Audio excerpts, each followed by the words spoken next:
Pose ta main sur ton cœur. Mon Père, mon Dieu, que ton nom soit exalté, que ton nom soit béni. Permets-moi en des mots simples d'apporter la connaissance de ta parole éternelle à ton peuple assemblé. Merci pour toutes les personnes qui, connectées au travers de la terre, sont en attente de quelque chose de ta part. Béni sois-tu, Seigneur. Père, nous avons remarqué dans ta parole que toutefois que les personnes étaient dans ta présence avec une attente, elles ne sont jamais rentrées sans être comblées. Alors comble l'attente de chacune des personnes ici présentes au nom suprême de Jésus. Guéris, restaure, bénis, éclaire, délivre, enrichis, propulse, Éternel, au nom suprême de Jésus par ta puissante parole. Que l'action surnaturelle de ta force, Éternel, soit démontrée. Et que les témoignages habituels qui nous parviennent quand ta parole est professée, enseignée, prophétisée, Éternel, soient encore nombreux afin que ton nom soit célébré. Il est impossible que ton peuple ait fait le déplacement ou soit connecté, Éternel, à l'autel maintenant, au détriment de multiples occupations auxquelles elles étaient confrontées. Père, c'est impossible que face à ce choix d'être dans ta présence, ils partent, Seigneur, sans recevoir quelque chose de ta part. Béni sois-tu. Honore la foi de chacun d'entre nous. Et je veux vraiment de tout mon cœur te demander, mon Père, de me permettre en des mots limpides, en des témoignages éternels qui sont adéquats de communiquer ta pensée et que ton action puissante, éternelle, soit démontrée au milieu de nous. Au nom suprême de Jésus, j'ai prié. Et que quelqu'un dise Amen 3 fois. Amen, Amen et Amen. Tu peux t'asseoir dans sa glorieuse présence.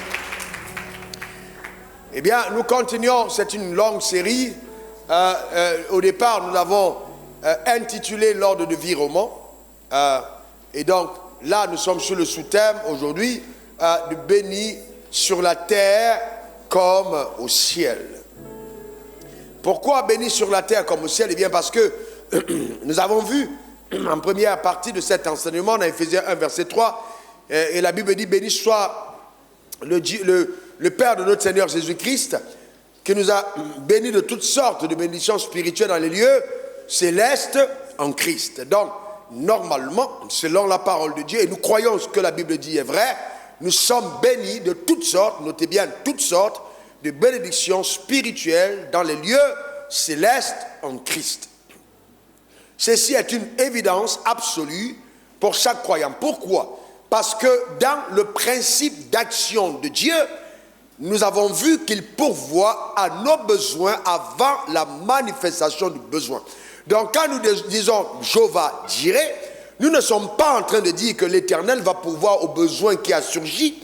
Nous sommes juste en train de dire que l'Éternel est celui qui pourvoit aux besoins avant que le besoin ne montre sa face. C'est en fait cela Jéhovah Jireh. Et donc, nous n'informons pas Dieu par nos prières des situations que nous traversons, mais bien au-delà, les prières que nous adressons à Dieu sont aussi, et nous le verrons, des mécanismes justement dans l'ordre de virement pour nous permettre de jouir de ce qui est déjà à nous dans le ciel. Et donc si les personnes le comprenaient, on allait aimer le temps de prière, on allait aimer le temps justement de prière devant le trône de Dieu, et nos temps de prière n'allaient pas être stériles, comme c'est le cas de plusieurs croyants. Eh bien, pour étayer davantage cette pensée que je communique depuis le début de cette série, je vous inviterai à lire simplement Ézéchiel 28, verset 13. La Bible dit, tu étais en Éden, le jardin de Dieu, 28, 13, Ézéchiel 28, 13. Tu étais en Éden, le jardin de Dieu, tu étais couvert de toute espèce de pierres précieuses, parlant de Lucifer, de sardoine, de topaze, de diamant, de chrysolite, d'onyx, de jaspe, de saphir, d'escarboucle, d'émeraude et d'or. Tes tambourins, notez bien, tes tambourins et tes flûtes étaient à ton service, voyez-vous, préparés pour le jour où tu fus créé. Préparé, ça veut dire que même pour Lucifer, Dieu avait préparé sa gloire avant qu'il n'arrive. Donc vous comprenez, préparé pour le jour où tu fus créé. Donc il y a des choses qui ont été préparées pour toi, qui existent pour toi. Et je décrète sur ta vie que tu auras accès à elles au nom suprême de Jésus. Donne-moi ton meilleur Amen. Donc au-delà de l'enseignement, il y a un caractère prophétique, parce que quand Dieu me demande d'enseigner sur un thème, c'est pour te permettre d'avoir la connaissance sur ce sujet et surtout que cela soit une démonstration évidente dans ta vie en tant que croyant. C'est pourquoi, regardez ce que Jésus dit, connaissant cette vérité fondamentale, il va enseigner la prière en disant, lorsque vous priez, dites, que ton règne vienne. Que ton règne vienne. Matthieu 6, verset 10. Que ton règne vienne.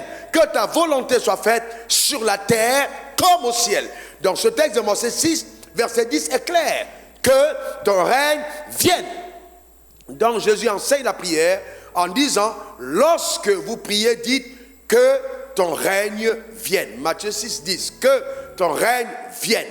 Que ta volonté soit faite sur la terre comme au ciel. Ça veut dire clairement qu'il est probable, possible et même évident pour beaucoup de croyants que nous soyons en train de vivre sur terre en dehors des standards de Dieu préétablis dans les cieux pour nous. Oh, mets ta main sur ta tête et dis, ça ce n'est pas ma portion au nom de Jésus. Amen. Eh bien, donc c'est important. Mais vous voyez, qu'est-ce que le diable essaye de faire? Le diable essaye d'amener l'Église à croire que quand il s'agit de l'honneur, de la puissance, de la gloire, etc., ce sont des choses qui n'appartiennent pas aux enfants de Dieu. Et là, et c'est dramatique. Regardez ce que la Bible dit dans Apocalypse 7, versets 11 à 12. Et Apocalypse 7, 11, 12, la Bible dit, et tous les anges se tenaient debout autour du trône, et des vieillards et des quatre êtres vivants, et ils se prosternèrent sur leur face devant le trône, et ils adorèrent Dieu. En disant quoi? En disant, Amen, la louange, la gloire, la sagesse, l'action de grâce, l'honneur, la puissance et la force sont à notre Dieu au siècle des siècles. Amen. Donc ça n'a pas changé. Au siècle des siècles, l'honneur, la puissance, la gloire, l'action de grâce, la sagesse, la louange sont à notre Dieu. Ces choses appartiennent à notre Dieu. Donc la richesse est à Dieu.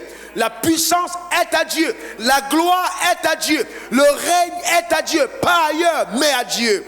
Amen. Qui le croit, il lève sa main.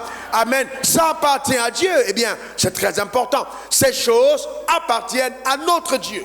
C'est à notre Dieu. D'accord? Eh bien, donc, et je veux insister sur le fait que la terre n'est pas un endroit accidentel sur lequel Dieu t'a propulsé simplement pour que tu puisses subir certaines humiliations avant de connaître la gloire qui t'est réservée au ciel. Non, c'est pourquoi Jésus a dit, lorsque vous priez, dites que ton règne vienne, que ta volonté soit faite sur la terre comme au ciel. Et regardez, donc, si nous sommes devenus enfants de Dieu parce que nous sommes nés de nouveau, qui est parmi vous reconnaît qu'il est né de nouveau, lève sa main, eh bien, ouais, nous sommes devenus enfants de Dieu, Jean 1, verset 12. Alors, regardez ce que la Bible dit de nous dans Romains 8, verset 17. Romains 8, verset 17, la Bible dit, or, si nous sommes enfants, nous sommes aussi héritiers de Dieu et co-héritiers de Christ. Ah ouais, si toutefois nous souffrons avec lui, afin d'être glorifiés avec lui. Donc la Bible est claire là-dessus. Nous sommes enfants, nous sommes aussi héritiers. Donc en tant qu'enfants, nous sommes héritiers. Donc ce que nous avons vu tout à l'heure, que ce soit la gloire, que ce soit l'honneur, que ce soit la dignité, que ce soit la puissance, que ce soit la force, nous devenons co-héritiers de ces choses. Ça nous appartient aussi. C'est à nous. Lève ta main et dis, Seigneur, merci. Amen. Parce que ces choses sont à moi. Déclare-le encore. Eh bien oui, vous l'avez par héritage. Donc c'est très important de le comprendre. Par héritage, nous l'avons. Alors notez ceci au sujet de votre identité. L'identité te confère certes des responsabilités, mais elle te révèle aussi ton héritage. Ton identité te révèle certes tes responsabilités, mais elle te révèle aussi ton héritage. Donc quand on dit voilà, que tu es enfant d'un tel, ça veut dire que tu es héritier de la personne de façon légale. Il y a certes des responsabilités, mais il y a aussi un héritage. Un héritage qui nous revient en tant qu'enfant de Dieu. C'est notre héritage. Donc, ce qui est à Dieu est à toi. Ton amen m'embête. Eh bien, ce qui est à Dieu est à toi. Et maintenant, vous devez comprendre comment donc justement, puisqu'on a vu certaines choses la semaine passée, on va y revenir. Comment donc je fais pour accéder à ce qui est à moi? Donc, on parle là de notre dévirement. Alors maintenant, notez ceci. Vous devez, numéro 1, apprendre à placer une demande à Dieu sur la base de votre identité. Placez une demande à Dieu sur la base de votre identité. Je place une demande à Dieu sur la base de mon identité. Quels sont ceux parmi vous qui sont parents, des personnes parmi vous, et vous avez vos enfants qui vous rappellent en début de mois qu'ils ont besoin d'argent de poche? Levez la main, je veux voir. Eh bien, que vos enfants vous rappellent qu'ils ont besoin d'argent. Oui, il peut vous arriver d'oublier et que vos enfants vous le rappellent. Est-ce que c'est illégitime qu'ils le fassent? Non, ce n'est pas illégitime, ce sont vos enfants. Ils peuvent nous dire, papa, on a augmenté le prix de la scolarité, ou alors on doit payer la scolarité à telle date. Est-ce qu'ils ne peuvent pas vous le demander? Pourquoi est-ce qu'ils le font? Ils le placent une demande au devant de votre personne. Pourquoi? Parce qu'en tant que père, si vous êtes père, alors vous êtes la source qui prend soin du fils. Parce que père veut dire source. Donc si nous appelons Dieu Père, c'est que nous reconnaissons qu'il est la source de tout ce qui nous arrive, de tout ce qu'on possède. Donc, de façon légale, nous pouvons aller devant Dieu, poser une demande. Si on fait face à un besoin. D'accord? C'est important. C'est très important. Placer une demande au devant du trône de Dieu sur la base de notre identité. Regardez ce que la Bible dit dans Jean 14, versets 12 à 14. Jean 14, versets 12 à 14. Je vous laisse écrire. Très bien. Alors, continuons. Jean 14, verset 12 à 14, il est écrit, en vérité, je vous le dis, celui qui croit en moi fera aussi les œuvres que j'ai faites. Il en fera de plus grandes parce que je m'en vais au Père. Continuons. Et tout ce que vous demanderez à mon nom, je le ferai afin que le Père soit glorifié dans le Fils. Voyez-vous là, il dit vous demanderez. Là, il s'agit de placer une demande. Vous demanderez au Père en mon nom. Tout ce que vous demanderez en mon nom, je le ferai. D'accord? Il s'agit là d'une demande. Ce que vous demanderez. Maintenant, allons-y plus loin. Regardez un autre texte. Allons-y au verset 14. Et vous êtes jusqu'au verset. Là, vous êtes au verset. Si vous demandez quelque chose à mon nom, je le ferai. Allons-y maintenant dans Jean 16, verset 23 à 24. Regardons autre chose. Jean 16, verset 23 à 24. En ce jour-là, vous ne m'interrogerez plus sur rien. En vérité, je vous le dis, ce que vous demanderez au Père. Il dit quoi? Ce que vous ferez quoi? Demanderez au Père, il vous le donnera à mon nom. C'est pas ça? Ce que vous demanderez au Père, il vous le donnera à mon nom. Continuons. Jusqu'à présent, vous n'avez rien demandé à mon nom. Demandez et vous recevrez, afin que votre joie soit parfaite. Donc pour Dieu, ce n'est pas hypothétique. Il dit, si vous demandez, vous recevez. Non, il n'a pas dit peut-être. Il dit, si vous demandez, vous recevez. Le problème, c'est que beaucoup de personnes n'arrivent même pas à demander.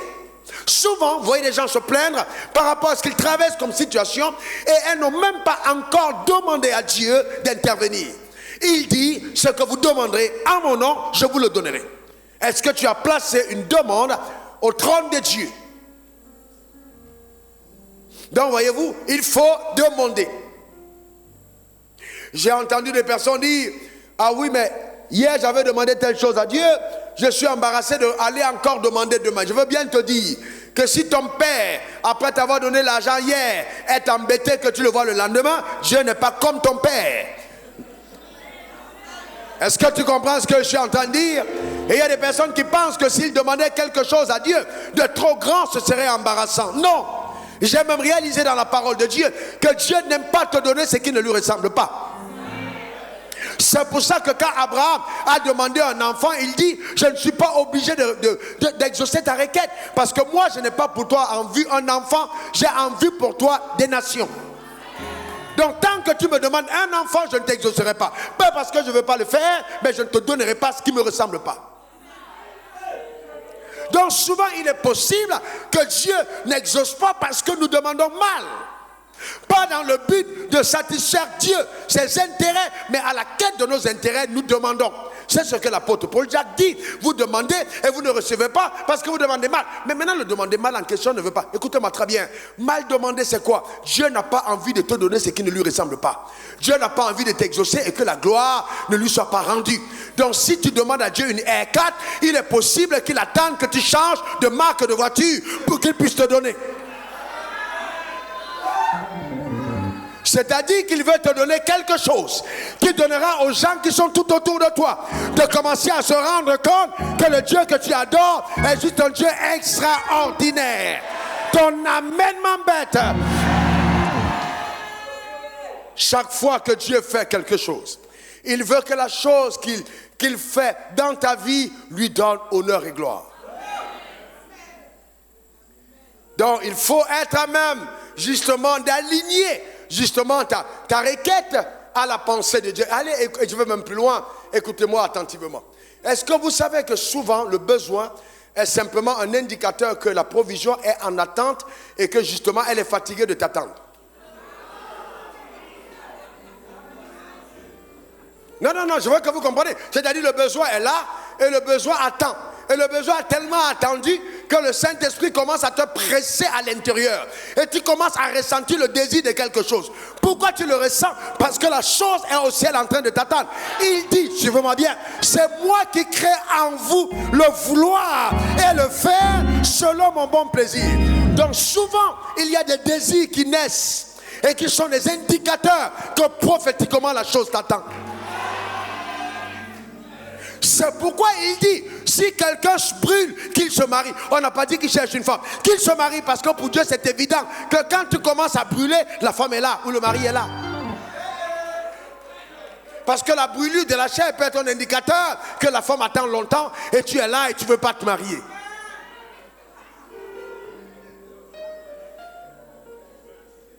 Voyez-vous?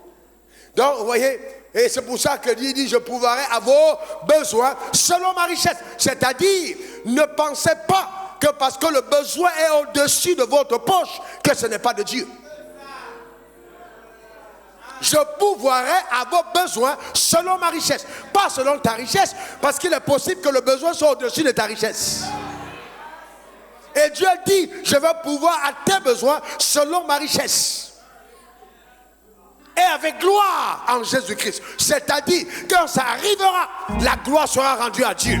On va dire, waouh, tu as vu la sœur Gertrude, tu as vu ce qui lui est arrivé, est-ce que tu sais qu'elle est devenue telle chose? La gloire sera donnée à Dieu. Le Dieu que nous servons est encore capable de choses extraordinaires. Donne-moi ton meilleur des amens. Dis encore amen. Et vous voyez qu'est-ce que la société a essayé de faire? La société a essayé de classifier Dieu comme étant le Dieu de la médiocrité. Et c'est pourquoi chaque fois que vous êtes enfant de Dieu et que vous tournez autour de la richesse, autour de la puissance, le monde est embarrassé. Parce qu'on veut que tu pries et que tu ne sois pas concerné par la richesse. Et la Bible dit, la richesse est à Dieu, pas au diable. Dis encore amen. Dis encore amen. Nous faisons partie de la génération qui va démontrer à Dieu et au monde autour de nous qu'on n'a pas besoin de compromettre pour entrer en possession d'une autre dimension de gloire. Ah oui, on va démontrer à cette génération que notre Dieu, ce n'est pas simplement lire la Bible, mais c'est la démonstration de sa gloire au travers de ceux qui ont cru. Quelqu'un me dise encore un meilleur amen. Alléluia. Amen. Quand les trésors des nations se tourneront vers certains d'entre vous, le diable ne pourra que fermer sa bouche et on constatera de quoi Dieu est capable. On sert un grand Dieu. Il va t'étonner. Ta tête est trop petite pour comprendre comment est-ce qu'il agit. Je te garantis, il est trop grand. Quand Moïse a 79 ans, il a l'impression qu'il a foutu sa vie, qu'il s'est trompé en tuant un Égyptien à 40 ans. Mais quand 80 ans arrivent, quand lui-même il pense qu'il est un gars du désert, il a peut-être pris un surnom dans le désert, Desert Boy. Dieu lui dit non, ce n'est pas ta place. Je t'ai suscité pour quelque chose de plus grand. Maintenant repars en Égypte. Le Dieu que je sers est trop grand. Je suis en train de dire à quelqu'un que Dieu va changer radicalement la situation dans laquelle tu te trouves parce qu'il est trop grand. Donne-moi le meilleur des amens. Dis encore amen. C'est ce Dieu qu'on sert. C'est ce Dieu qu'on adore. Amen. Peu Personne ne se moquera de Dieu au travers de toi. Personne. Quels sont ces incirconcis pour oser défier les enfants de Dieu que nous sommes?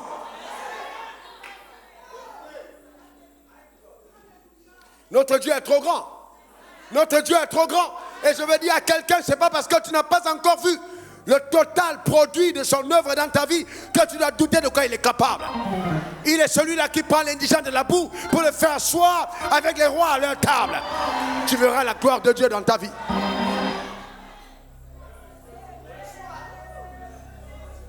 Notre Dieu est trop grand. Il est trop grand. Ta mère te regardera. Tes oncles te regarderont. On ira, c'est sûr que Wafo ne vous a pas amené dans une histoire compliquée. T'es sûr que tu n'as pas mis ta main quelque part. Et je veux que tu dises à tes voisins qu'il nous a amené dans quelque chose de compliqué. Parce que tu n'es pas normal quand tu es un enfant de Dieu. Est-ce que quelqu'un comprend de quoi je parle? Tu n'es pas normal. Tu atteins la dimension surnaturelle. Tu souffles comme le vent, on entend le bruit, on ne sait pas où tu viens, on ne sait pas où tu vas. C'est la gloire qui est sur ta vie. Donne-moi le meilleur des amens. Dis encore amen.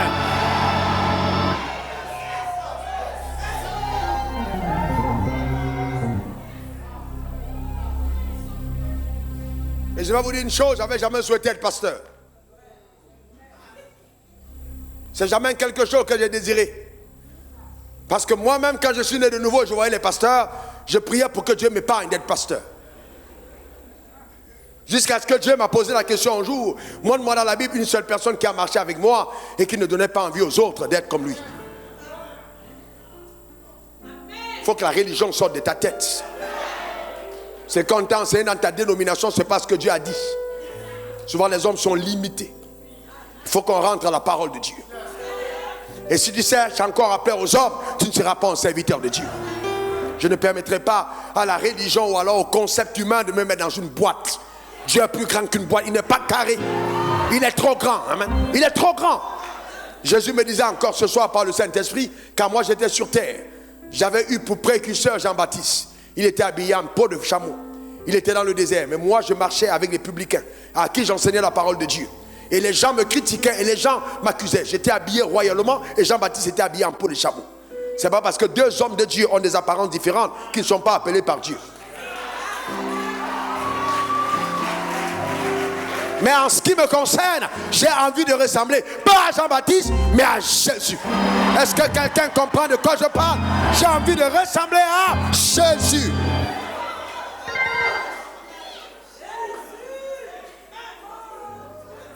Il était tellement glorieux que quand il partait à la croix, les gars le détestaient tellement, mais ils sont tombés fans de son manteau.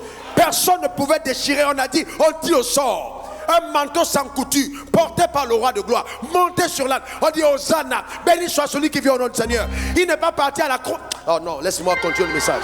Est-ce que quelqu'un ne comprend pas? Est-ce que quelqu'un comprend? Les gens te crucifient, mais ils veulent ton manteau. Est-ce que quelqu'un comprend ça? Les gens te jettent la pierre, on dit lapidez-le. Mais quand il s'agit de ton manteau, on dit Joe, on ne peut pas déchirer. C'est trop de gloire dedans. Il faut qu'on partage ce manteau. On le dit au sort.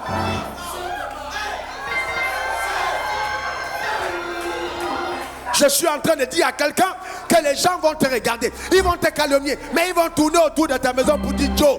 Mais réellement, hein, Dieu est avec la dame là. Dieu est avec cet homme. Ils vont te regarder, ils vont dire non. C'est vrai que non. Mais Dieu est avec cette personne. Ils vont reconnaître la main de Dieu sur ta vie. Donne-moi le meilleur des amens. Dis encore amen.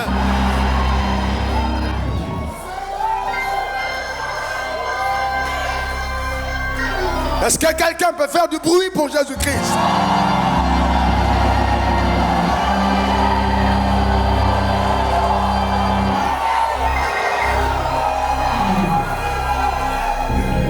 Et vous savez que c'est avec notre concept qu'on a éloigné les gens de l'église. Que certaines personnes qui avaient dans leur ADN la gloire ne voulaient pas venir à l'église.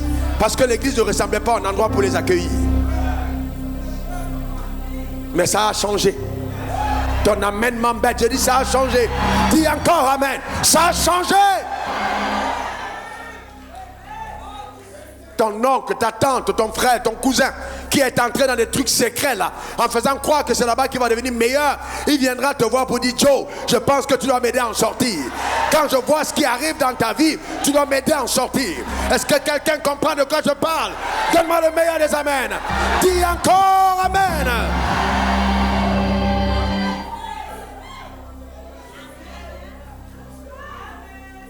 Assieds-toi.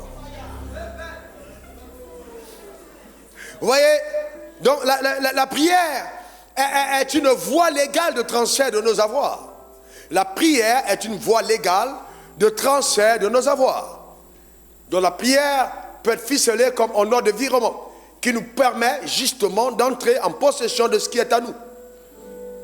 Donc demander, c'est aussi une voie légale, vous voyez, de transfert. La demande, quand je place une demande devant le trône de la grâce, j'autorise un transfert parce que c'est déjà là, parce que ça m'attend, parce que c'est pour moi. La demande que je place devant le trône autorise le transfert. Qu'est-ce que tu demandes? Qu'est-ce que tu as demandé? Alors, mais c'est très important. Voyez-vous, c'est très très très important. Donc, et quand vous demandez, il est important dans la sagesse et l'intelligence de Dieu de savoir demander avec foi.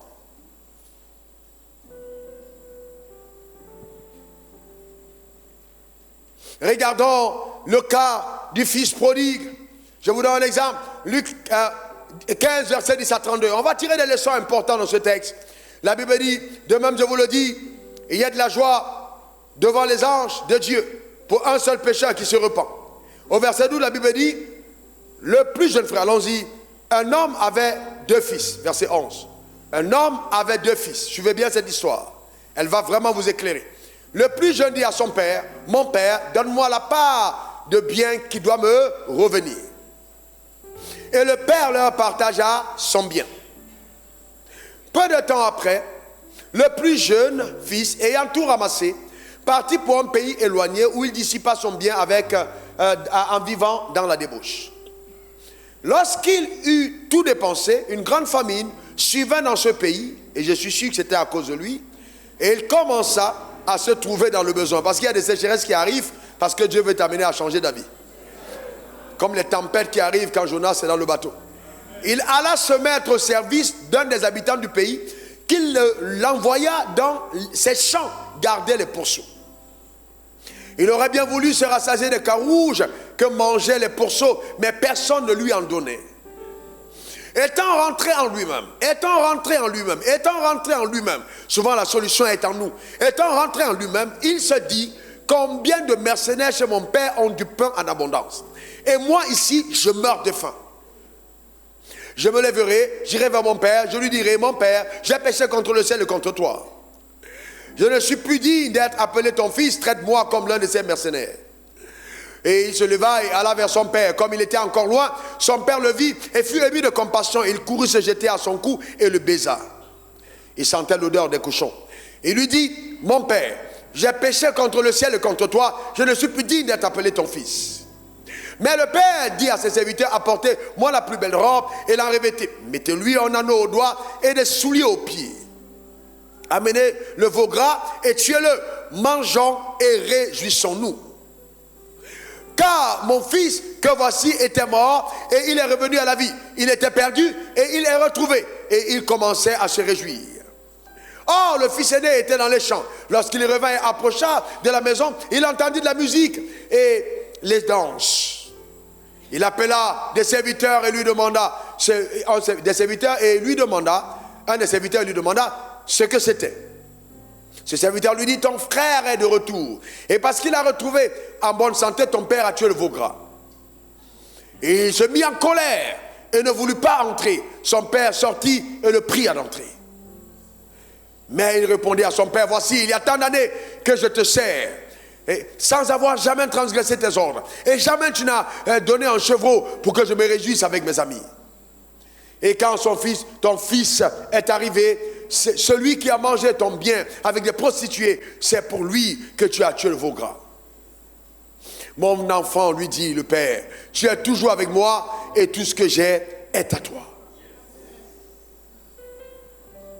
Mais il fallait bien s'égayer, se réjouir, parce que ton frère que voici était mort, et il est revenu à la vie, parce qu'il était perdu, et il est retrouvé.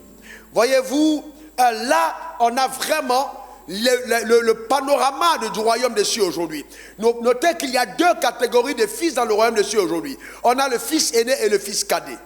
Le fils aîné aujourd'hui est le symbole de ceux qui s'attachent à la loi, de ceux qui pensent que c'est parce qu'ils sont de bons serviteurs, c'est parce qu'ils travaillent droitement, c'est parce qu'ils n'ont pas péché, parce qu'ils n'ont pas volé, parce qu'ils ont toujours été sérieux avec Dieu, que ou bien ils vont être agréables à Dieu et que Dieu va décider de ce qu'il fera pour eux.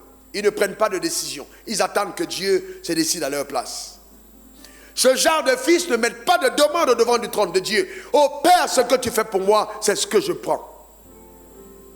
Si ta résolution c'est que j'ai une cabane, donne-moi la cabane, donne-moi le vélo. Mais Dieu ne fonctionne pas comme ça. Dieu ne veut pas que les responsabilités soient entre ses mains, mais que ce soit ta foi qui détermine ce que le ciel te donne. Ton amen m'embête. Et vous voyez, le fils prodigue était conscient de son identité. Ça, c'est le fils cadet. Ça, c'est le symbole de la grâce. Celui qui est conscient justement de son identité. Celui-là, voyez-vous, savait qu'il était fils. Et de deux, il avait bien compris ce qu'il lit sur Romains 8, verset 17, que le fils est un héritier. Et donc, le père est encore vivant. Et ça, c'est vraiment très courageux. Son père n'est pas mort. Et il dit, papa, on est deux, mais moi, ta manière de vivre ici, peut-être qu'il n'aimait pas la dureté de son fils dans le père dans la maison. Il dit, je ne veux plus rester. Donne-moi la part de mes biens. Donne-moi maintenant. Il reste à la maison. Le père est obligé, selon la requête du fils, de lui donner la part de ses biens. Il divise les biens en combien? En deux. La part qui reste, c'est pour qui? C'est pour qui? L'aîné. Et c'est qu'il prend la part du fils, il lui donne. Le fils prend la part de ses biens. Est-ce que Dieu a exaucé le fils? Qu'est-ce que le fils a fait? Il a placé une demande sur le père à partir de son identité de fils. Et beaucoup d'entre nous n'arrivons pas à recevoir du père parce que nous ne demandons pas. Nous ne mettons pas une demande au devant du trône de la grâce. Peut-être parce que nous avons peur d'embarrasser Dieu. Mais Dieu dit, tout ce que vous demanderez, tout ce que vous demanderez, tout ce que vous demanderez jusqu'à présent, vous n'avez encore rien demandé. Il s'adresse probablement à ceux qui sont dans la catégorie du fils aîné. Vous n'avez encore rien demandé. Et donc, mais pourquoi on ne peut pas dire, Dieu, toi qui sais toutes choses, est-ce que tu as vraiment besoin que je demande? Fais toi-même ce que tu veux. C'est plus simple, non? Dieu sait ce dont j'ai besoin. Si je danse et je chante, il va venir me donner ce que je veux. Non, il dit demander. Donc, il faut savoir placer une demande. D'accord? C'est important. Maintenant, le fils cadet, écoutez-moi très bien, on lui a donné les biens. Il a eu son héritage, mais la deuxième leçon qu'on tire, c'est que lui, il n'a pas compris la raison de ses avoirs. Beaucoup de croyants ne comprennent pas la raison de la bénédiction, c'est pour ça justement qu'ils n'en jugent pas. Il faut comprendre la raison de la bénédiction. Pourquoi est-ce que Dieu t'a comblé de toutes sortes de bénédictions dans les lieux célestes, en Christ? Pourquoi est-ce que Dieu te réserve tant de choses? Pourquoi il te donne tant d'argent? Pourquoi est-ce qu'il met à ta disposition tant de marchés? Pourquoi tu as ça et d'autres n'ont pas? Est-ce que tu t'es posé la question? Quelle est la raison derrière? Pourquoi est-ce que Dieu t'a béni de toutes sortes de bénédictions spirituelles dans les lieux célestes en Christ? Quelle est la raison? Il faut donc comprendre, en tant qu'enfant de Dieu, la raison de la bénédiction. Quelle est la raison? Genèse 1, verset 28, Dieu les bénit et Dieu leur dit, soyez féconds, multipliez, remplissez la terre, assujettissez. Dominez sur les poissons de la mer, sur les oiseaux du ciel, sur les oiseaux du ciel et tout animal qui se meut sur la terre. Vous comprenez? Là, dans le texte de Genèse 1, verset 28, que chaque fois que Dieu vous bénit, c'est pour une raison. Quelqu'un dise raison. Quelqu'un dit encore, c'est pour une raison. Encore, c'est pour une raison. Et ça, c'est vraiment crucial. Parce que beaucoup d'enfants de Dieu ne comprennent pas qu'il y a une raison derrière. Dieu ne peut pas te bénir uniquement pour que tu aies une maison à Abidjan, une maison à Mans, une maison à Paris, une maison à New York, une maison à Washington. Non, ce n'est pas l'intention de Dieu. Non. Non. Ce n'est pas pour ça que Dieu bénit un homme. Pour que tu aies une maison, tout un dressing comme cette église. Non, ce n'est pas pour cette raison. Non, non, non, non, non. Il y a une raison derrière. Il y a une raison derrière. Et beaucoup de personnes ne comprennent pas la raison de la bénédiction. Quand Dieu a béni Adam au départ, il a béni pour que Adam domine. Le but de la bénédiction était la domination. C'est-à-dire l'exercice du mandat de responsabilité d'imposer la culture du ciel sur la terre. C'était la raison de la bénédiction. L'homme était une solution de Dieu. Et c'est pourquoi il a été béni, pour solutionner les problèmes de Dieu sur terre. Donc c'est pour ça que Dieu te bénit. Et aujourd'hui, vous savez, beaucoup d'enfants de Dieu ne comprennent pas la raison de bénédiction. La preuve, vous venez à l'église dimanche, vous venez en semaine. Comptez combien de personnes Dieu a mis à l'abri du besoin, qui sont fidèles dans leur culte. Pas nombreux. Pourquoi? Parce que on vient à l'église pensant qu'on s'approche de Dieu uniquement pour avoir des choses, et dès qu'on les a eues, on peut partir. Non, Dieu n'est pas un féticheur. Non. Et puis, les maisons d'église sont devenues comme les agents de Western Union. Il faut que le transfert rapide se fasse rapidement. Oh Dieu, j'attends, donne-moi. Mais le problème, c'est que Dieu veut bien comprendre quelle est la raison. Est-ce que tu maîtrises la raison pour laquelle tu demandes?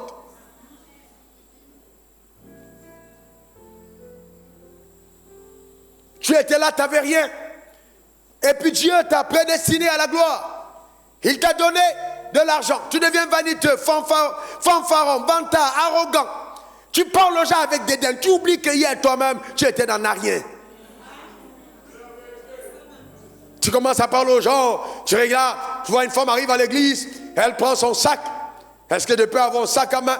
Elle prend son sac. Quand vous la voyez marcher, c'est autre chose. Ah non, ma soeur. Là, elle vient tôt au culte. C'est que le sac est nouveau. Le jour, elle est à l'heure. Elle s'assure de rester devant le portail. Ma soeur, comment ça va? Tu vas bien? Donc, quand la soeur fait comme si elle n'a pas vu le sac, ma soeur, ça va?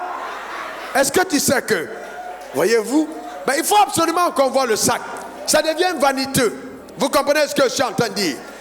Et donc, elle commence. Non, elle est jalouse de moi parce que j'ai un sac Goutti. Toi, c'est toi qui donnes la valeur à Goutti. Elle se dit Goutti, c'est comme à Goutti. Donc, elle n'a pas de valeur à donner à Goutti.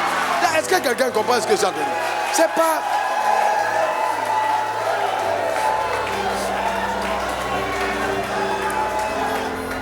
C'est toi qui as des problèmes avec ça. La soeur n'a même pas remarqué. Elle ne sait même pas ce que c'est. D'ailleurs, il faut encore qu'elle soit initiée à la vanité pour savoir ce que c'est. Elle ne connaît pas ce que c'est. Donc, tu es en train toi-même de te chauffer pour rien. Non, elle ne m'aime pas parce que, voilà, non. Non, j'ai eu ma nouvelle voiture. Personne ne sait même que tu as eu une nouvelle voiture. Ça n'intéresse personne. Mais il faut que tu montres aux gens, j'ai une nouvelle voiture, j'ai une nouvelle paire de chaussures. Et on est arrivé au point où il y a même des prédicateurs qui disent, est-ce que tu connais ma ceinture coûtant, ma chaussure? Mais c'est incroyable. La vanité, c'est incroyable. Le degré de bassesse et de pauvreté. Si donc c'est ce que tu possèdes qui définit ce que tu es pauvre. Tu es pauvre. Vous allez vous rendre compte que les femmes qui ont grandi dans la gloire, ce n'est pas les bijoux de 150 kilos qui vont casser ton cou qu'elles portent. Souvent c'est raffiné, un petit truc, juste une petite pépite quelque part. Connaisseur, connaît. Pas besoin de faire le bruit. Parce que là, est-ce que quelqu'un comprend? Ce n'est pas le bruit. Et vous les trouvez là, humbles à l'église, ma soeur. Et puis, vous voyez les gens qui sont là. Vous les remarquez. Les personnes qui sont dans la richesse commencent à rire. Tu fais du bruit, on te regarde. On ne te regarde pas parce que tu es beau, on te regarde parce que tu es stupide. Donc toi, tu penses que les gens te regardent, mais jusqu'à quand est-ce qu'elle va changer? Ce gars va changer jusqu'à quand? C'est toi ceux qui est intimidé parce que tu as. Les gens, ils s'en foutent. Ils ont Christ, ils vivent bien, ils sont heureux. Mais toi, tu es dérangé et troublé par l'argent. Je vais vous dire une chose. Il y a des gens que l'argent trouble. Le jeune homme était troublé. La richesse l'a troublé. Il est parti. Il a commencé à vivre dans la débauche. C'était un gars sérieux qui est devenu débauché. À cause de l'argent. Prostitué. À cause de l'argent. Quand il n'y avait pas d'argent, il était sérieux. Il y a des gens que Dieu aime tellement, c'est pour ça qu'il ne vous donne pas l'argent.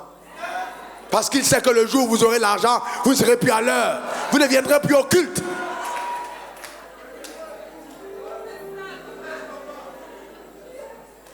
Donc vous voyez, les gens ils sont manipulés par la richesse.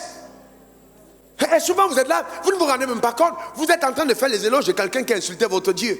Tu ne sais même pas ce gars, ces noms que vous valorisez là.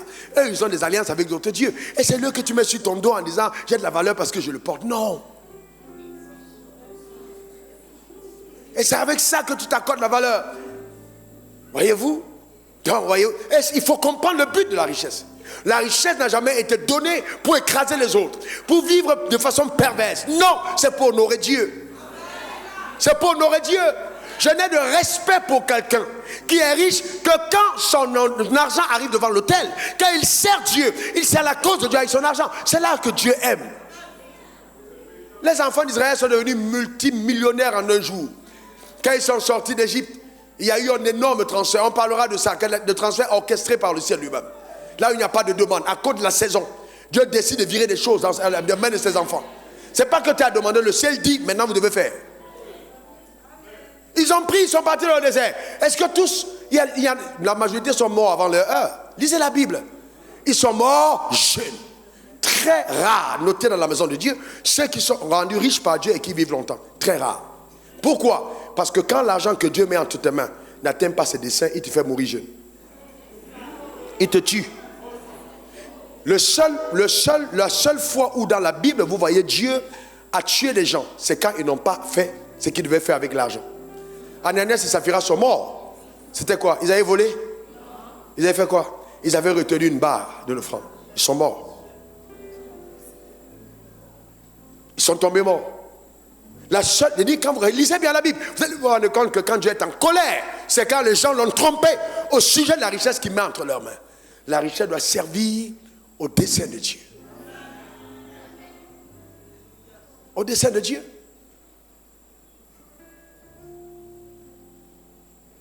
Moi, je n'arrive pas à comprendre. C'est-à-dire, vous êtes... Non, c'est juste inimaginable. Inimaginable. Donc, nous devons comprendre la raison.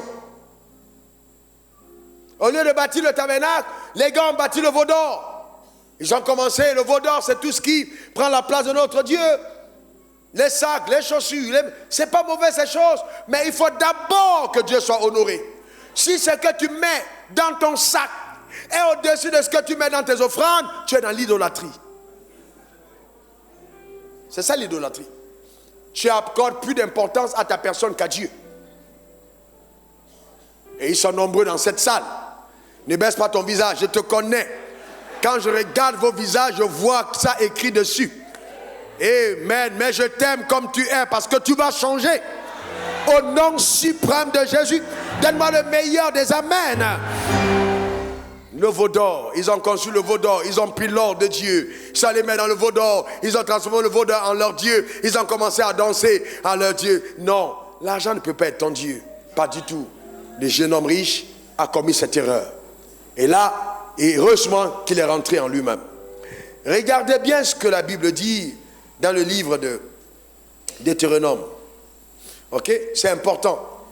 Pour n'avoir pas servi Dieu, Deutéronome 28, je pense, dans l'abondance, Dieu t'amènera à le servir dans la disette. C'est ce que Dieu dit. Pour l'avoir pas servi dans l'abondance, il t'amènera à le servir dans la disette. Deutéronome 28, 47. Pour n'avoir pas, au milieu de l'abondance de toutes choses, servi l'Éternel. Qu'est-ce que la Bible dit? Pour n'avoir pas au milieu de... Oh, s'il te plaît, au milieu de quoi?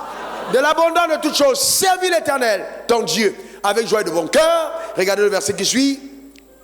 Tu serviras au milieu de la faim, de la soif, de la nudité, de la disette de toutes choses, tes ennemis que l'Éternel enverra contre toi. Il mettra un joug de fer sur ton cou jusqu'à ce qu'il t'ait détruit. Ça veut dire qu'il y a des combats qui vont arriver orchestrés par Dieu pour te détruire.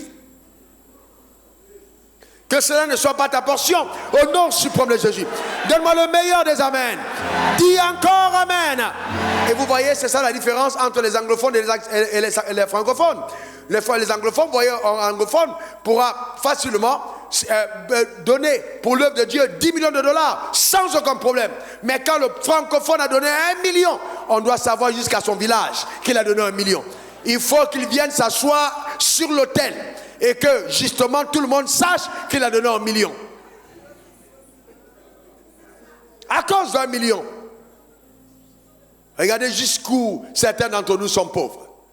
Souvent on se lève publiquement, oh je donne tant, et puis en secret on fuit.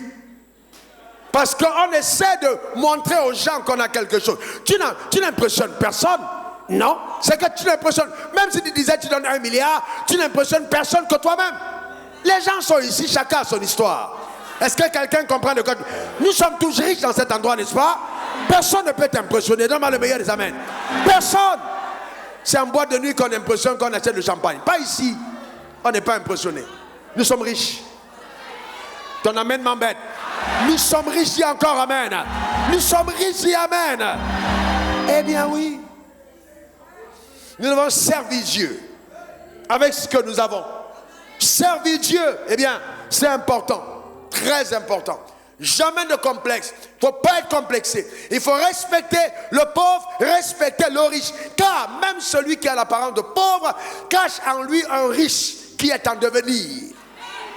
Ton amen m'embête. Il y a des gens qui m'ont vu à Abidjan en 1999, l'an 2000, 2001. Et il y a des personnes qui m'ont porté dans leur voiture. Peut-être même à contre-cœur, qui m'ont déposé à des endroits parce que j'ai demandé un service. Ils m'ont peut-être déposé quelque part. J'étais piéton, mais ça c'était avant. Je suis en train de dire à quelqu'un que ton avant d'avant va bientôt passer. Dieu te réserve quelque chose. Donne-moi le meilleur des amens. Dis encore amen. C'est pour ça qu'il dit lorsque vous priez, dis notre Père qui est aux cieux. Ton Père sur la terre était peut-être pauvre, un planteur, quelqu'un qui n'avait rien, mais tu as notre Père qui te réserve des choses. Et je déclare sur ta vie que ton histoire change à cause de ton identité. Donne-moi un autre amen. Dis encore amen.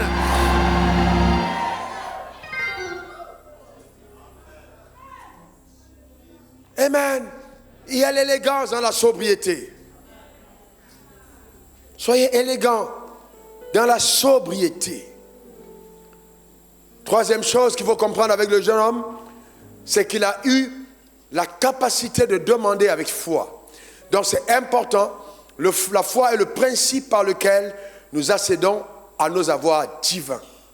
La foi est le principe par lequel nous accédons à nos avoirs divins. Donc si je veux avoir ce que Dieu m'a réservé, je dois agir par la foi. Le jeune homme riche n'a pas douté un seul instant. Il savait clairement que s'il demande, il va recevoir. Regardez ce que la Bible dit dans Matthieu 21, verset 22. Tout ce que vous demanderez avec foi par la prière, vous le recevrez. La foi est le principe divin par lequel nous avons accès à tous nos avoirs divins. Regardez. Tout ce que vous demanderez avec foi par la prière, vous le... Alors je vous pose une question, le tout là se place pour qui, pourquoi? Le tout se place pour quoi? Pour tout. Le tout se place pour quoi? Pour tout. Est-ce que le tout en question concerne ta santé? Est-ce que ça concerne ta promotion? Est-ce que ça concerne ton mariage? Est-ce que ça concerne tes enfants? La Bible dit tout ce que vous demanderez avec foi, vous le recevez. Donc il n'y a pas d'ambiguïté. Dieu dit aussi longtemps que tu as demandé, tu recevras. Je suis en train de dire à quelqu'un que la requête est en train d'arriver dans ta maison. Ton amen m'embête. Tu reçois ça maintenant au nom suprême de Jésus. Dis encore amen. Vous le recevrez, c'est ce que Dieu dit. Vous le recevrez. Mais la Bible dit aussi dans Jacques 1, verset 6, mais qu'il la demande avec foi, sans douter. Sans douter. Jacques 1, 6, sans douter. Sans douter. Pourquoi? Car celui qui doute est semblable au flot de la mer, agité par le vent et poussé de côté à l'autre. Le problème, c'est que beaucoup d'entre nous demandons, mais nous ne croyons pas que Dieu puisse le faire. Comment je sais que qu'on ne croit pas? Parce qu'au moment de l'attente de la requête, nous anticipons et nous allons nous-mêmes nous fabriquer notre réponse. Non, tu as demandé, attends. Si la promesse tarde, attends-la.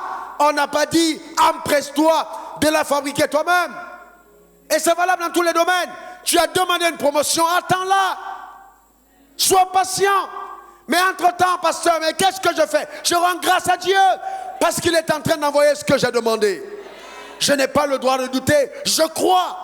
Cependant, comprenez qu'il y a un processus. Quelqu'un dit processus. Oh non, s'il te plaît, dis processus.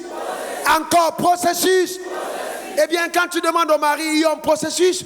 Le problème, c'est qu'il faut comprendre que quand je demande au mari, je suis en train aussi de demander à Dieu d'exaucer un homme qui demande une femme. Je ne sais pas si tu m'as compris, Révérend Franck. Si je demande un mari et que Dieu veut donner la femme, qu'est-ce qu'il va faire?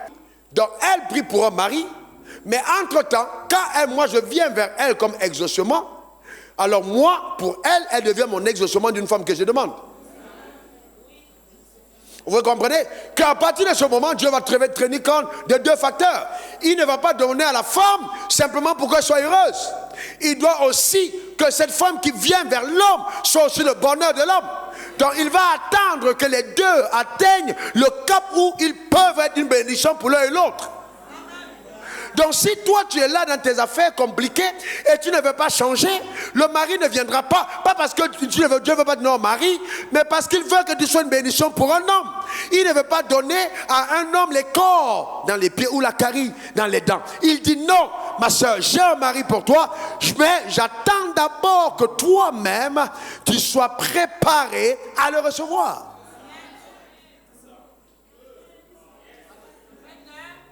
Parce que si tu es dans toutes tes vacheries et que tu n'as pas changé à l'intérieur, Dieu ne prend aucun plaisir de donner une fille qui sera un problème pour un homme.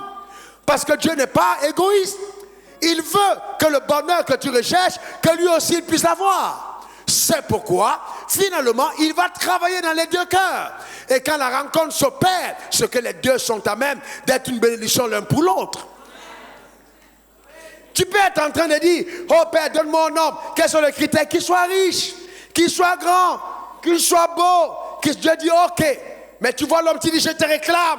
Tu es mon mari par la foi. Eh bien oui, tu dis, il est mon mari. Mais maintenant, moi, je dis, ok, je suis ton critère. Mais est-ce que tu as tenu compte de mes critères à moi? Pour toi, me demander par la foi. C'est mon mari par la foi. Je réclame, Xavier, mon mari par la foi. Eh bien, Xavier a ses attentes. Tu as demandé à un gars qui a 1m77. Xavier dit, je veux une femme de 1m78. On fait comment?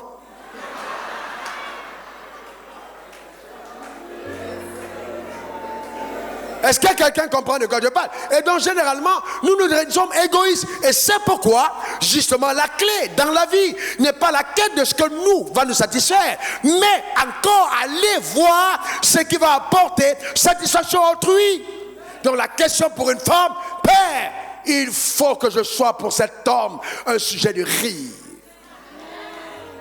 Que je le comble au point où, s'il y avait quelque chose qui manquait à sa vie, que j'apporte cela. Et c'est possible que ce soit même ton salaire.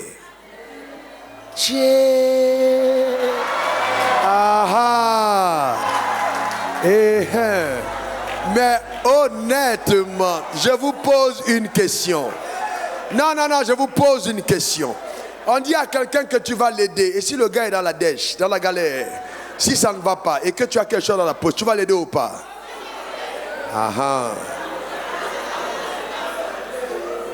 Le problème, c'est qu'il faut comprendre ça. Ouais. Non. Le problème, c'est que c'est... Parce que là, tu as 18 ans, tu ne comprends pas de quoi je parle. À 35 ans, les femmes me prêtent à acheter maintenant, sinon un chèque pour demander au gars, viens te mettre juste à côté, je gère tout. Je paye tout, je gère tout, je paye le cadeau et puis tu viens m'offrir devant mes amis pour que mes amis aussi considèrent que j'ai un gars. C'est pas de ça qu'il s'agit, Dieu va te donner le sur-mesure. Quelqu'un n'a pas compris de quoi je parle. J'appelle le mari sur mesure, la femme sur mesure, au nom suprême de Jésus. Donne-moi le meilleur des amens. Eh bien oui, mais maintenant dans l'intelligence divine, chaque fois qu'il te donne quelque chose sur mesure, il te laisse le temps toi-même de tailler. Ah, c'est tout. Non, tu n'as pas compris. Chaque fois que Dieu te donne quelque chose sur mesure, il prend le truc, il te donne le ciseau, il dit taille.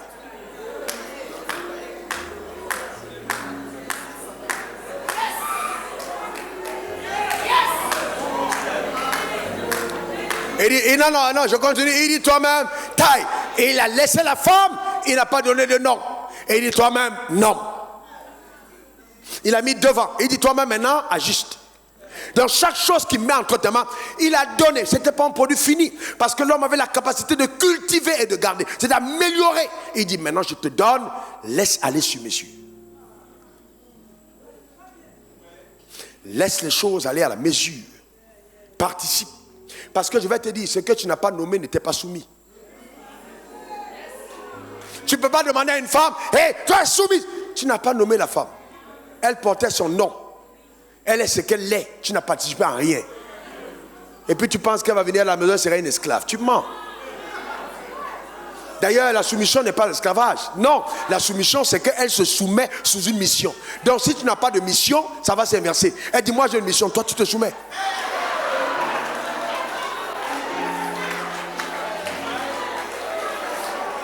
Ah, j'entends mes détracteurs dire là, tu es sorti du contexte. Non, c'est pas ce que je dis. La soumission, c'est sous une mission. Donc si un homme n'a pas de mission, il embarrasse la femme. La femme a été conçue pour aider quelqu'un qui va quelque part. Donc si tu passes ton temps au bar et que tu n'as pas d'ambition, la femme sera mal à l'aise à tes côtés et elle va chercher à trouver quelqu'un qu'elle peut aider à accomplir quelque chose de valeureux dans la vie. Et c'est pourquoi vous comprenez, beaucoup de femmes sont attachées à l'église. Elles restent à côté de leur pasteur. Vous savez pourquoi? Parce que le mari n'a pas de rêve.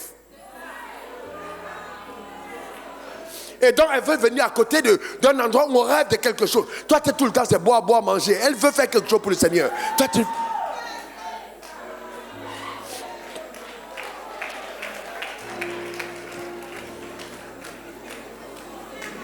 Pourquoi tu es calme comme ça, mon gars?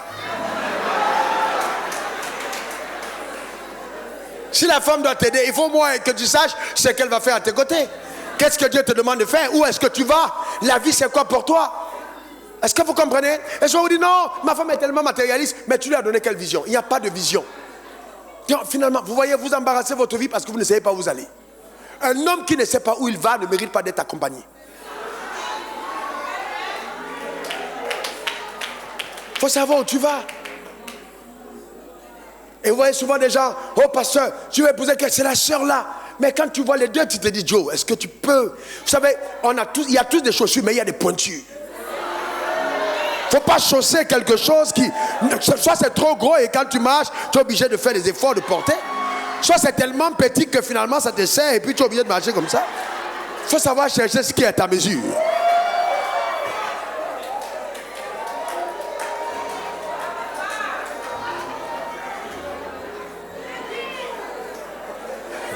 Tu vois une femme qui est là, elle est coquette, bien prise, soignée, parfumée. Tu sens même qu'elle est. Mais toi-même, tu ne sais même pas, tes boutons ont sauté, tes dents même ont sauté. Et puis c'est elle que tu veux pour femme. Comment tu veux qu'elle soit à l'aise avec toi? Oh, le pasteur a dit par la foi, je réclame Élisabeth. C'est pour ça que certaines filles, belles filles de l'église, elles disent non, c'est le vampirisme. Pourquoi? La majorité, sérieux, vous voyez, je vous dis la vérité.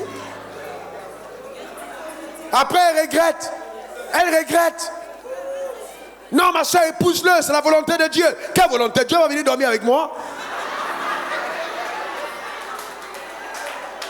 Quand la yoga parle, la soeur est obligée de mettre la main sur le nez. Elle est embarrassée. Elle ne peut pas te dire que même la bouche, il n'y a pas de bonne odeur. Elle va dormir dans cette histoire. Non, quand même. Il ne faut pas faire fuir les soeurs de l'église. La Bible dit Dieu a fait toutes choses afin que nous en jouissons. J'appelle ton mariage sur mesure. Ton conjoint, ta conjointe sur la mesure. Au nom suprême de Jésus. Donne-moi le meilleur des amens. Ça ne veut pas dire que Dieu n'a pas une femme pour toi. Si vos deux bouches sentent, finalement ça ne sent pas.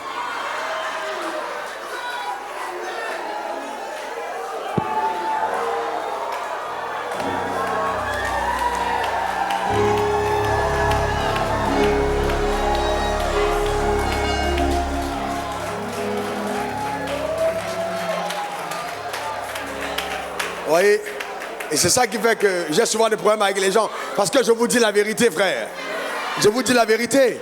Alors maintenant, si tu es fâché que ta bouche sente, au moins il faut la nettoyer. Brosse-toi. Et normalement, c'est correct. Vous pensez que la spiritualité va venir exclure tout ce qu'il y a comme règle de bonne conduite, la bonne hygiène? Non, Dieu n'a jamais demandé ça. Et ce n'est qu'à l'église qu'on est en train d'envoûter les gens et les transformer en des rébus de la société. C'est pas normal. Nous devons refléter l'image et la ressemblance de Dieu partout. Et ça, c'est important. C'est le plan de Dieu pour toi. Je déclare ta vie bénie et comblée. Au nom suprême de Jésus. Donne-moi ton meilleur amen. Dis encore amen.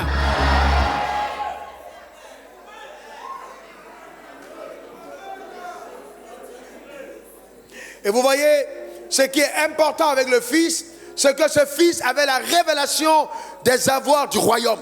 Il savait que dans le royaume, son Père était riche. Et il dit, donne-moi ma part de bien. C'est fort, hein? Donne-moi ma part de bien.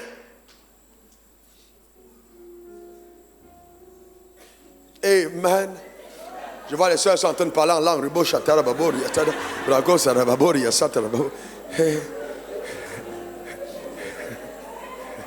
C'est pas parce qu'on t'a choisi que tu vas dire oui, tu peux dire non. Hein, Dieu m'a dit, Dieu m'a dit. Il faut dire à la personne que Dieu me dise aussi. Donc, il avait une révélation de ce que la Bible... Vous voyez, une révélation des avoirs du royaume. Regardez ce que la Bible dit. Écoutez-moi bien, écoutez-moi. Ça, c'est vraiment fort. Ça m'a secoué, ce texte. Et il dit, Luc 15, 17, regardez. Étant rentré en lui-même, regardez ce qui est écrit. Il se dit, combien de mercenaires chez mon père ont du pain en abondance. Voyez-vous, combien de... Soulignez mercenaires. Il n'a même pas parlé de fils. Il dit les mercenaires de mon père ont du pain en abondance. Je vais vous dire une chose. Il y a des gens dans le royaume qui sont mercenaires mais ils ont du pain. Souvent on te dit mais pourquoi est-ce qu'un gars comme ça, regardez ce qu'il fait, il fait du faux. Mais c'est un mercenaire. Ce n'est pas un fils. Ne regarde jamais aux mercenaires. Les mercenaires ne vont pas avoir à aller dans l'éternité. Attention. Il y a tellement de faux trucs aujourd'hui.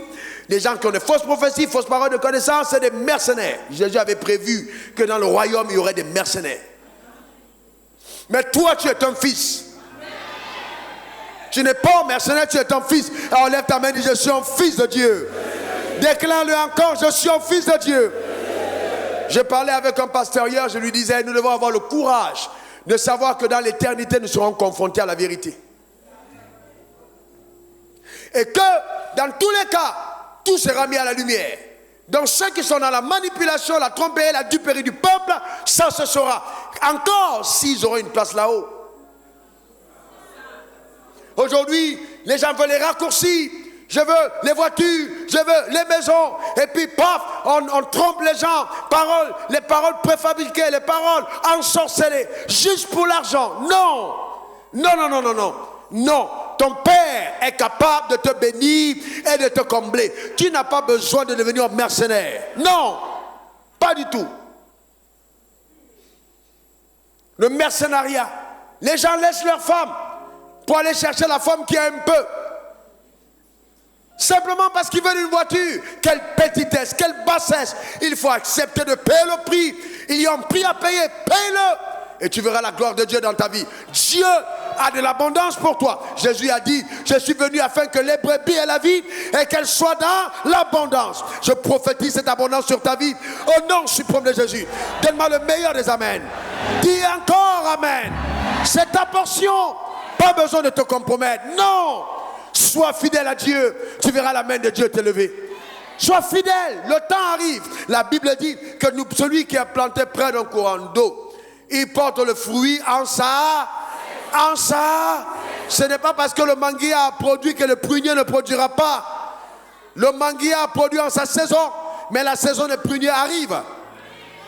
Donc il faut apprendre à attendre ton temps. Il y a un processus. Dieu veut te bâtir de l'intérieur, te préparer, de façon que quand ça viendra, que tu sois prêt à gérer ce qui arrive. Ne sois pas pressé. Ne sois pas pressé. Tu ne peux pas entrer dans une société et puis tout de suite tu vas être directeur général. Si tu n'as pas appris à te soumettre, comment veux-tu que les gens se soumettent à toi? On est pressé, on veut aller trop vite. Pourquoi tu désires ce que tu désires? Pourquoi tu demandes à Dieu ce que tu demandes? Quelle est ton intention? Et même là, Dieu t'a donné les choses entre tes mains pour tester ta fidélité. Il met des choses entre tes mains. Tu es infidèle dans le peu. Et tu dis, Dieu élève-moi. Ce n'est pas le diable qui te combat. Dieu dit, tu ne montes pas. Parce que tu n'as pas été fidèle au niveau où tu es. Est-ce que vous savez que Dieu, il y a des domaines où Dieu dit, fils, Ta prière ne change pas mes principes. Oh Dieu, bénis-moi, oh Dieu, bénis-moi, oh Dieu, donne-moi. Il dit, ok, dans ce domaine, la prière ne suffit pas. Je veux voir ta fidélité. Oh Père, où les affaires, bénis mes affaires. Oui, mais où est ta fidélité? Tu es à l'église 12 mois, même accidentellement, un seul mois, on te voit jamais devant l'autel apporter ta portion d'alliance. Et quand les gens chantent, oh Dieu m'a béni, Dieu va me visiter. Tu dis Amen. L'ange dit tais-toi, c'est pas pour toi. Tu dis Amen. L'ange dit c'est pas toi qui dois dire Amen. Tu dis Amen. Comment Dieu va te visiter? Parce que toi-même tu t'es condamné. Et donc, on est là, et c'est pour ça que les gens ont dans nos églises intelligents, mais ils sortent aliénés, parce que c'est comme si on a occulté les principes que Dieu a établis dans la vie. Non, la prière ne va jamais remplacer ton habileté à travailler. Et je disais à un homme d'affaires hier, un grand pétrolier, hier avec qui je causais, qui est à l'étranger, que si Dieu ne dépendait que des églises pour donner du travail aux hommes, beaucoup seraient chômeurs. Beaucoup seraient chômeurs. Parce qu'on n'a pas le sens d'initiative. On prie, mais rien du tout. Non. Vous entendez les gens dire oui, je ne comprends pas, c'est donné ma Bible, j'ai rien vu. Frère, pourquoi tu veux voir alors que tu n'as rien fait? Regardons Malachie 3, verset 10. Je vais vous montrer quelque chose. Version parole de vie. Affichez Malachie 3, 10. Apportez donc réellement le 10e de vos biens dans la maison du trésor. Regardez ce texte. Apportez donc réellement le 10e. Il y a beaucoup qui apportent 8, 5e, 4e, 2e. Pas le 10e. Il dit apporter réellement le 10e. Quand c'est 100 000, donner 10 000, ça va. Quand c'est 100 millions, donner 10 millions, tu commences à casser ta tête. Quand c'est 1 milliard, donner 100 millions, tu commences à estimer que non, je ne trouve même pas la manière dont on gère les offrandes, je ne sais pas, est-ce que tu commences à réfléchir. Amen. Alors, en fait, vous voyez, il commence à causer des problèmes. En fait, le problème, c'est que tu as un problème. Tu commences à dire, non, il y a un problème, je ne comprends pas pourquoi. Affiche le texte. Généralement, c'est quand ton cœur commence à dévier. Et il dit, pour qu'il y ait toujours de la nourriture dans le temple. Je l'affirme, moi, le Seigneur de l'univers, vous pouvez vérifier que je dis la vérité. Vous verrez alors que j'ouvrirai pour vous les réservoirs d'eau du ciel. Quand il dit vous pouvez vérifier, c'est-à-dire qu'il y a des gens qui peuvent, dont la vie peut attester que Dieu ne ment pas. Il dit, j'ouvrirai pour vous les réservoirs d'eau du ciel et que je vous couvrirai de bienfaits abondants. Maintenant, arrêtons-nous là, laisse le texte. Quand Dieu ouvre les réservoirs d'eau du ciel sur ton champ, mais dis-moi, si tu es un cultivateur, l'eau du ciel tombe. Le problème, c'est qu'il faut comprendre qu'en Israël, les pluies sont rares. C'est pas comme ici où il pleut en désordre au point où on ne recueille même pas l'eau.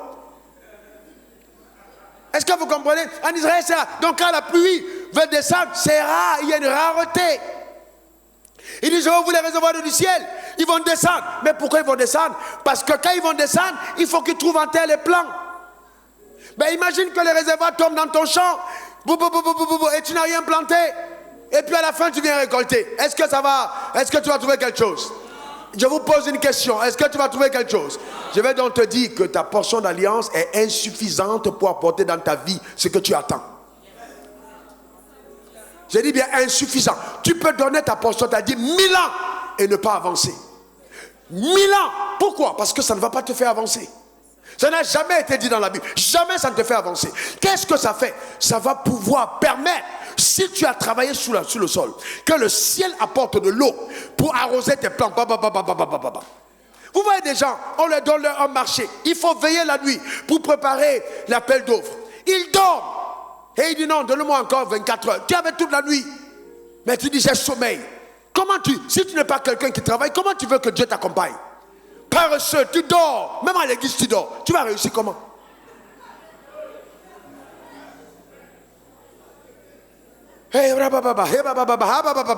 Jamais quelqu'un n'a parlé en langue et a été productif s'il ne fait rien. Et non, oui, vraiment, je suis un homme puissant, venez toucher ma chaussure, vous allez réussir. C'est un menteur, c'est un arnaqueur, c'est un braqueur, ce n'est pas vrai. Parce que si l'homme réussit parce qu'on l'a touché, Adam n'allait pas échouer. Adam n'allait pas échouer. Dieu a béni Adam lui-même. C'était pas le prophète, c'était pas pasteur Wafo, Dieu lui-même. Je te bénis, Adam a échoué. Donc ne pensez pas, tu vas tourner d'église en église. Ça ne change pas tant que tu n'as pas changé. s'il faut que tu changes.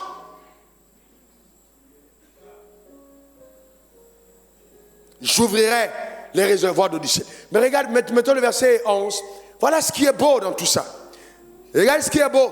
Pour vous, je détournerai les criquets. Voyez-vous, il y a des gens que les criquets, les démons n'attaquent pas parce qu'ils n'ont pas de fruits.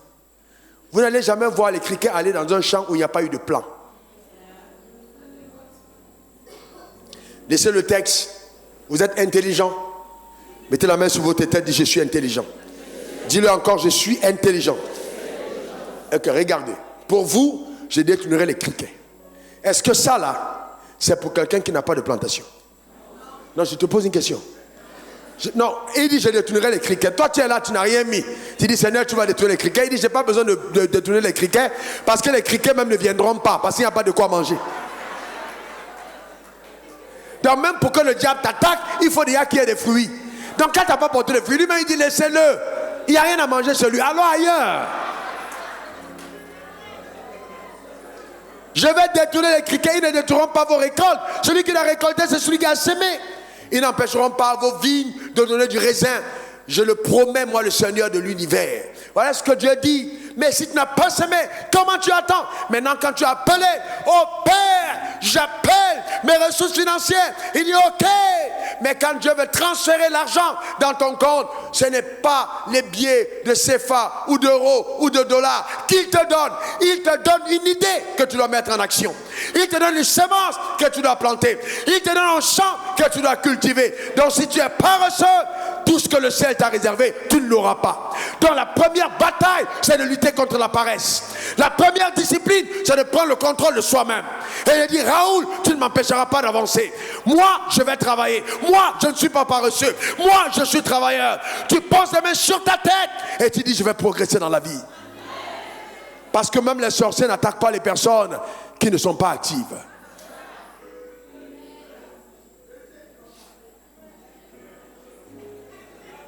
Allez demander, j'ai fait la délivrance des sorciers.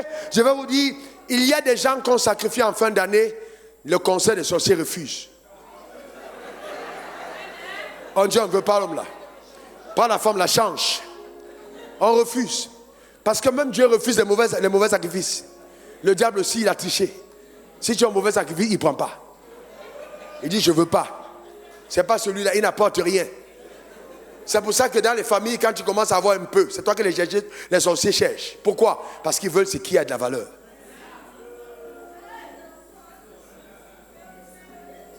D'accord? Donc c'est important de le comprendre. Ok? Donc c'est très important. Donc il avait une révélation des avoirs du ciel. 5 pour terminer. Le fils aîné,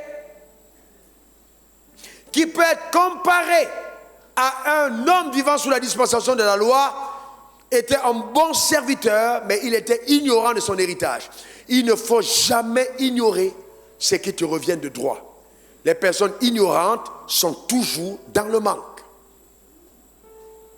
Les personnes ignorantes sont toujours dans le manque. Oh mon père, il arrive et dit, mais il y a la fête dans la maison. D'ailleurs, le père organise la fête sans le consulter. Il était le fils aîné. On ne le consulte pas. Il était tellement engagé dans le service que lui-même, il a fini par revêtir les vêtements des serviteurs. Le père attendait la venue de son fils. Je vais vous poser une question. Il attendait. Quand le fils est venu, il était content. Il allait baiser son fils. Il a changé les vêtements. Il a tué le veau gras. Je vous pose une question. Le veau gras qui était resté appartenait à qui? Appartenait à qui? Au fils aîné. Est-ce que vous savez qu'il y a des enfants dans la maison de Dieu à qui Dieu récupérera les choses des autres pour donner, pour dire lui là, que lui, je préfère donner à lui parce que lui là, il a une vraie révélation de qui je suis pour lui.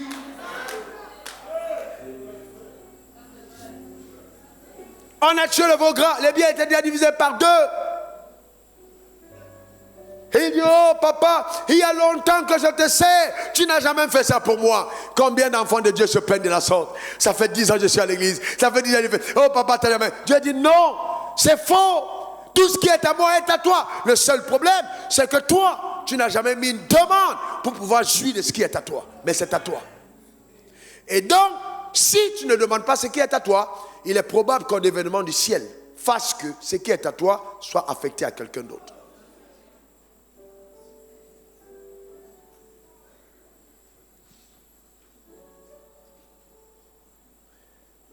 Et ça, c'est dramatique.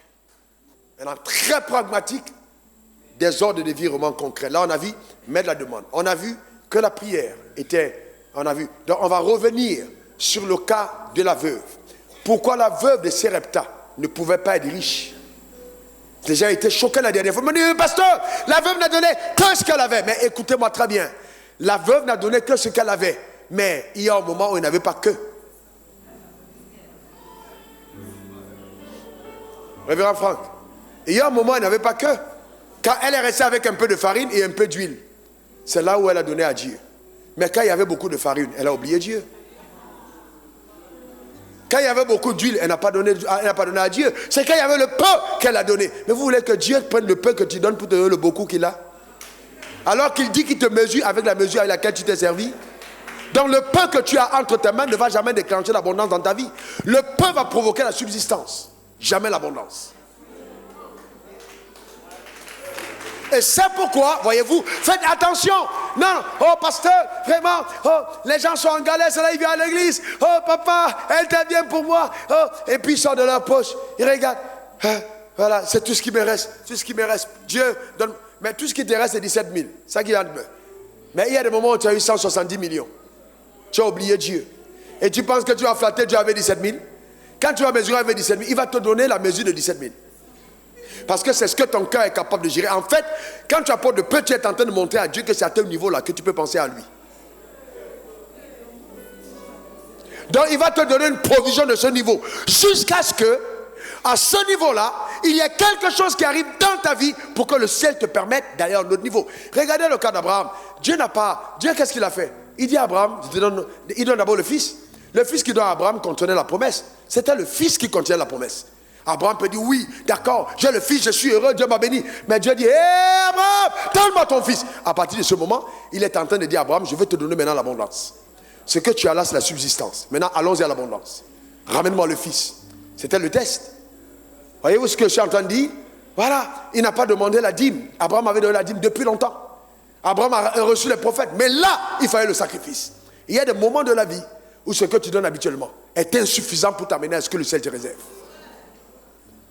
Et on est tellement naïf qu'on pense qu'on peut blaguer Dieu. Non, Dieu connaît ton cœur. Non, les lois de Dieu sont immuables. On ne peut pas les changer.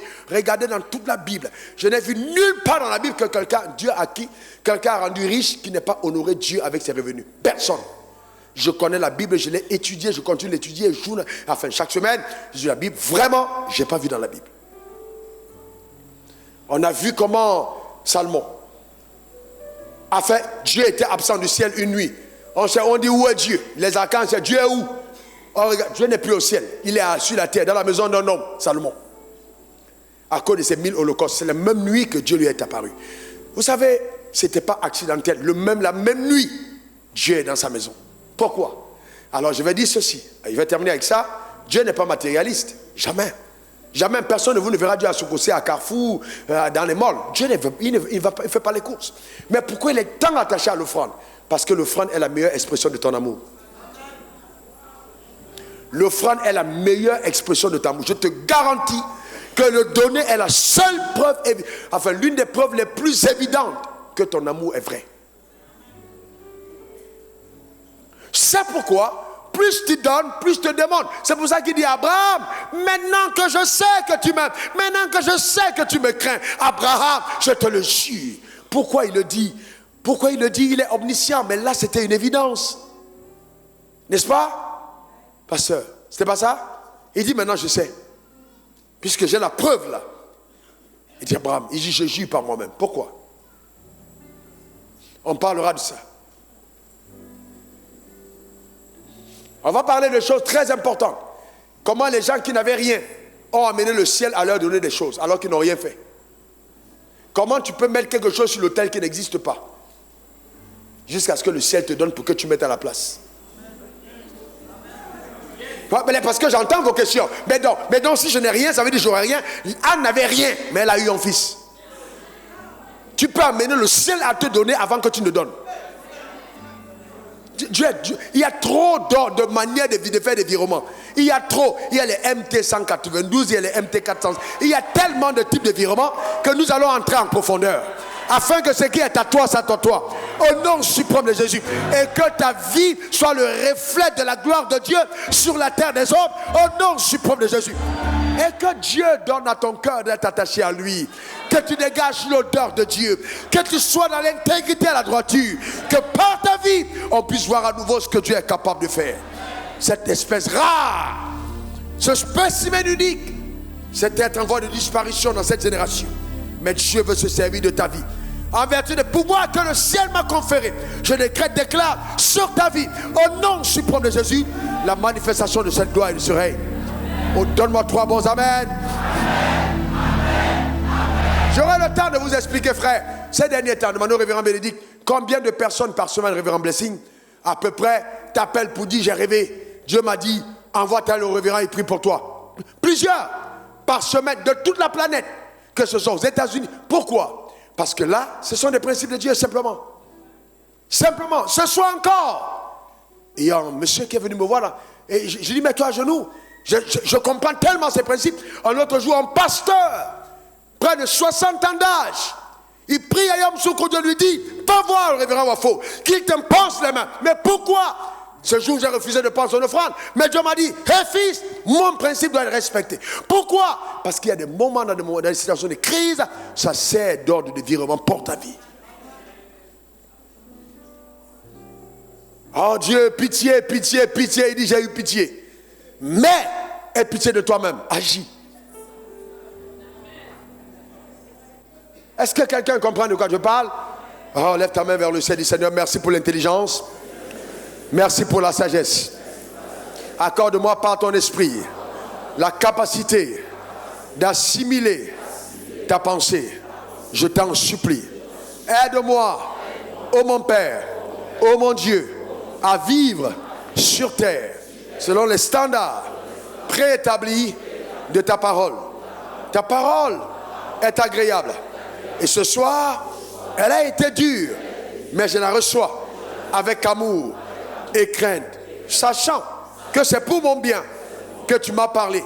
Je m'engage résolument à être travailleur, à aller au-delà du fait de donner, mais de m'engager avec mon cœur sur les sentiers de l'obéissance à tes lois et à tes principes. Car j'ai compris que ma prière ne va jamais changer tes principes. Je veux travailler, être diligent, être discipliné, aimer l'excellence, m'engager de cœur, passionnément sur le chemin de la vérité. Béni sois-tu, Seigneur, pour tes œuvres extraordinaires. Au nom de Jésus, amen, amen et amen. Acclame le Seigneur pour ta propre vie.